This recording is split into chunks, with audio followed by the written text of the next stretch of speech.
Praise the lord. మత్తయి సువార్త 26వ అధ్యాయం 13వ వచనం.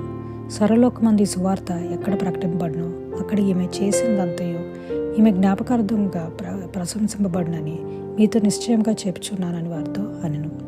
బైబిల్ గ్రంథంలో బెతనీ అనే ప్రాంతంలో ఒక స్త్రీ వచ్చి యేసయ్య పాదాలకి ఖరీదైన అత్తరు పోస్తుంది. అయితే శిష్యులంతా ఎందుకంత ఖరీదైన అత్తరుని వృధా చేస్తున్నావని అంటారు. అప్పుడు యేసయ్య ఇలా మాట్లాడతారు, ఆమె చేసిన ఈ పని లోకమంతా చెప్పుకునేటట్లు చేస్తానని.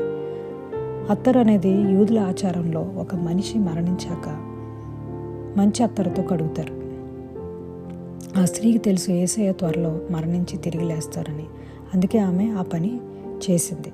చాలాసార్లు యేసయ్యకి చాలామంది దగ్గరగా ఉండి ఆయన కోసం పనిచేస్తారు. ఆంధ్రప్రదేశ్లో పుట్టిన ప్రవీణ్ పగడాల అనే ఆయన గొప్ప వక్త. ఆయన ఇటీవల యేసయ్య కోసం హతసాక్షి అయ్యాడు. ఆయన ఉన్నప్పుడు చాలామందికి అంత తెలీదు. ఆయన ఏమీ ఎక్కువగా ప్రసంగాలు చేయలేదు. చాలా డిబేట్స్లో ఉండేవాళ్ళు. కానీ ఆయన మరణం క్రైస్తవ లోకాన్ని లేపింది.